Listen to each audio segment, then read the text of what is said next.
ನಮಸ್ಕಾರ ವೀಕ್ಷಕರೇ. ನಾವು ಕೆಲವೊಂದು ಪದಗಳನ್ನು ತುಂಬ ವಿಶೇಷ ರೀತಿಯಲ್ಲಿ ಅರ್ಥ ಕೊಡ್ತಿದ್ದೀವಿ. ಆ ಪದಗಳಲ್ಲಿ ಒಂದು ಸಂಸ್ಕೃತಿ ಎನ್ನುವಂಥ ಪದ, ಮತ್ತೊಂದು ಪದ ನಾಗರಿಕತೆ ಅಂತ. ಇವತ್ತು ವಿಶೇಷವಾಗಿ ವಿಡಿಯೋವನ್ನು ಯಾವುದಾದ್ರು ಒಂದು ಪದಗಳ ವ್ಯತ್ಯಾಸಗಳನ್ನು ಸ್ವಲ್ಪ ವಿಮರ್ಶೆ ಮಾಡ್ತಾ, ವ್ಯಾಖ್ಯಾನ ಕೊಡ್ತಾ, ಅವುಗಳು ಇತ್ತೀಚೆಗೆ ಕಳ್ಕೊಂಡಿರುವಂಥ ಅರ್ಥವನ್ನು ಮತ್ತು ಉತ್ತಮವಾಗಿ ಪಡ್ಕೊಂಡಿರುವಂಥ ಅರ್ಥವನ್ನು ಯಾಕೆ ಹೇಳಬಾರ್ದು ಅಂತ ಅನ್ನಿಸ್ತು. ಆ ಉದ್ದೇಶಕ್ಕೆ ಈ ಎರಡು ಪದಗಳ ಬಗ್ಗೆ ಮಾತಾಡೋಣ ಅಂತ ಅನ್ನಿಸ್ತು. ಇತ್ತೀಚೆಗೆ ತುಂಬಾ ಹರಿದಾಡ್ತಾ ಇದೆ ಈ ಪದಗಳು. ಎಲ್ಲ ನಾಗರಿಕರಾಗ್ತಾ ಇದ್ದಾರೆ, ನಾಗರಿಕತೆ ತುಂಬ ಚೆನ್ನಾಗಿ ಬೆಳೀತಾ ಇದೆ ಅಂತ. ಅದೇ ರೀತಿ ಸಂಸ್ಕೃತಿಯನ್ನು ಹಿರಿಯರು ಹೇಳ್ತಾರೆ, ಇತ್ತೀಚಿನ ಯುವಕರು, ಯುವ ಪೀಳಿಗೆ, ಯುವ ಸಮೂಹ ಸಂಸ್ಕೃತಿಯನ್ನು ಸಂಪೂರ್ಣವಾಗಿ ಕಳ್ಕೊಂತಿದೆ ಅಂತ ಅನ್ತಾ ಇರುತ್ತೆ. ಹಾಗಾದರೆ ಸಂಸ್ಕೃತಿ ಕಳೆದೋಗ್ತಾ ಇದೆಯಾ, ನಾಗರಿಕತೆ ಬೆಳೀತಾ ಇದೆಯಾ ಎನ್ನುವಂಥ ಪ್ರಶ್ನೆ ನಮ್ಮ ಎಲ್ಲ ಕಡೆ ಮೂಡುತ್ತೆ.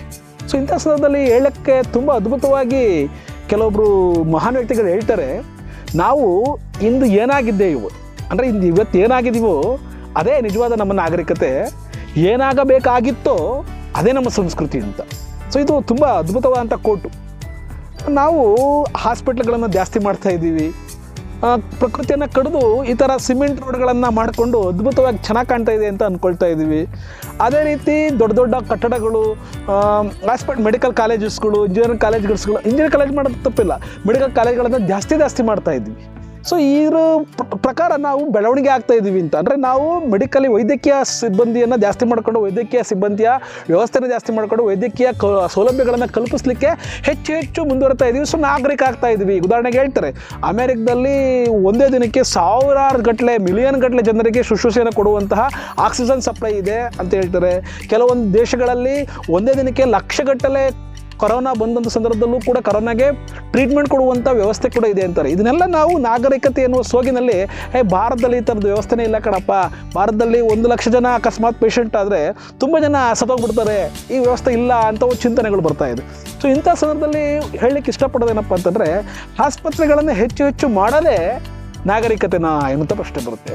ವೈದ್ಯಕೀಯ ಸೌಲಭ್ಯಗಳನ್ನು ಹೆಚ್ಚು ಕಲ್ಪಿಸೋದೇ ನಾಗರಿಕತೆನಾ ಅಂತ ಪ್ರಶ್ನೆ ಬರುತ್ತೆ. ಇಂಥ ಪ್ರಶ್ನೆಯನ್ನು ನಾವು ಹಾಕೊಳ್ಳೇಬೇಕು. ಯಾಕೆಂದರೆ ರೋಗ ತರಿಸಿ ಆಸ್ಪತ್ರೆಗಳನ್ನು ಜಾಸ್ತಿ ಮಾಡೋದು ನಾಗರಿಕತೆ ಆದರೆ, ರೋಗ ಬರ್ದಂಗೆ ನೋಡ್ಕೊಳ್ಳೋದು ಏನು ಎನ್ನುವಂಥ ಪ್ರಶ್ನೆ ಬರುತ್ತೆ. ಅದಕ್ಕೆ ತುಂಬ ಚೆನ್ನಾಗಿ ಒಂದು ಪ್ರಾವರ್ಬ್ ಇದೆ ಇಂಗ್ಲೀಷಲ್ಲಿ, prevention is better than cure ಅಂತ. ಅಂದರೆ ಯಾವುದೇ ರೋಗವನ್ನು ಬಂದ ಮೇಲೆ ಕ್ಯೂರ್ ಮಾಡೋದಕ್ಕಿಂತ ಆ ರೋಗ ಬರದೇ ತಡೆಗಟ್ಟೋದಿದೆಯಲ್ಲ, ಅದು ನಮ್ಮ ನಿಜವಾದ ಬುದ್ಧಿವಂತಿಕೆ ಅಂತ. ನಮ್ಮ ಭಾರತ ಸಂಸ್ಕೃತಿ ಕಲಿಸಿದ್ದು ಇದನ್ನೇ.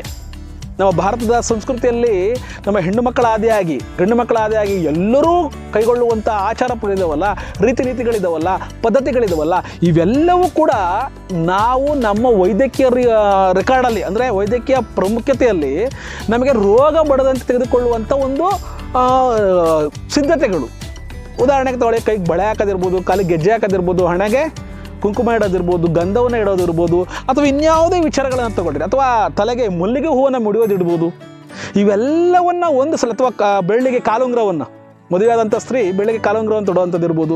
ಇವೆಲ್ಲವನ್ನು ಒಮ್ಮೆ ನೋಡ್ತಾ ಬಂದರೆ, ಇವೆಲ್ಲ ಇಲ್ಲದಂತಹ ಇತ್ತೀಚಿನ ಹುಡುಗಿಯರು ವಿಶೇಷವಾಗಿ ಹೆಚ್ಚು ಕಾಯಿಲೆಗಳಿಗೆ ತುತ್ತಾಗ್ತವ್ರು. ಕಾರಣ ಏನಪ್ಪ ಅಂದರೆ, ಪ್ರಿವೆನ್ಷನ್ ಇಲ್ಲ ಅಲ್ಲಿ ಅಂತ. ಕಾಯಿಲೆಗಳಿಗೆ ಸ್ವೀಕರಿಸುವಂಥ ಪ್ರಿವೆನ್ಷನ್ನೇ ಅಲ್ಲಿಲ್ಲ ಅಂತಂದರೆ, ಎಚ್ಚರಿಕೆ ಇಲ್ಲ, ಕಾಯಿಲೆ ಬಂದ್ಬಿಡುತ್ತೆ. ಬತ್ತಿದಂಗೆ ಏನು ಮಾಡ್ತೀವಿ, ನಮ್ಮಂಗೆ ಮಾತ್ರೆ ತಗೊಳ್ತೀವಿ, ಗಳಮ್ಮಂತ ನುಂಗುತ್ತೀವಿ, 2 ದಿನ ಮತ್ತೆ ಕಾಯಿಲೆ ಬರ್ತಾ ಇರುತ್ತೆ. ಈ ರೀತಿ ಆಗ್ತಾ ಇರೋದ್ರಿಂದ ಸಂಸ್ಕೃತಿ ಇವನ್ನೆಲ್ಲವನ್ನು ಹೇಳುತ್ತೆ.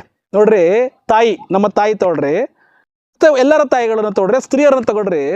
ಸ್ತ್ರೀ ಗೊತ್ತು ತನ್ನ ಮನೆಯಲ್ಲಿ ಆರೋಗ್ಯಕರವಾದ ವಾತಾವರಣ ಇರಬೇಕು ಅಂತ. ಏನು ಮಾಡ್ತಿದ್ಲಪ್ಪ ಮುಂಚಿನ ಸ್ತ್ರೀ ಅಂತಂದರೆ, ಮನೆಯನ್ನು ಸಗಣಿಯಿಂದ ಸಾರಿಸ್ತಾ ಇದ್ಲು. ಯಾವಾಗ ಸಗಣಿಯಿಂದ ಸಾರಿಸ್ತಾ ಇದ್ಲೋ, ಮನೆಯೊಳಗೆ ಬರುವಂಥ ಕೀಟಾಣುಗಳೆಲ್ಲ ಆ ಸಗಣಿಯಲ್ಲಿರುವಂಥ ರೋಗ ನಿರೋಧಕ ಶಕ್ತಿಯಿಂದ ಸತ್ತೋಗ್ತಿದ್ವು. ಆಗ ಕೀಟಾಣುಗಳು ಬರ್ತಲೇ ಇರಲಿಲ್ಲ. ಸಗಣಿಯ ಸಾರಿಸುವಂಥ ನೆಲದಲ್ಲಿ ಮಲಗುತ್ತಿದ್ದಂಥ ಜನ ಯಾವುದೇ ರೋಗಕ್ಕೆ ತುತ್ತಾಗ್ತಿರಲಿಲ್ಲ. ಆದರೆ ಇವತ್ತು ಟೈಲ್ಸು, ಆಮೇಲೆ ಗ್ರಾನೈಟ್ಸು, ಎಂತೆಂಥ ವೆರೈಟಿ ಕಲ್ಲುಗಳು ಬಂದವೆ. ಆ ಕಲ್ಲುಗಳ ಮೇಲೆ ಮಲ್ಕೊಂಡು ದೊಡ್ಡ ರೋಗಿಷ್ಠಗಳನ್ನ ಆಗ್ತಾ ಇದ್ವಿ. ಸೊ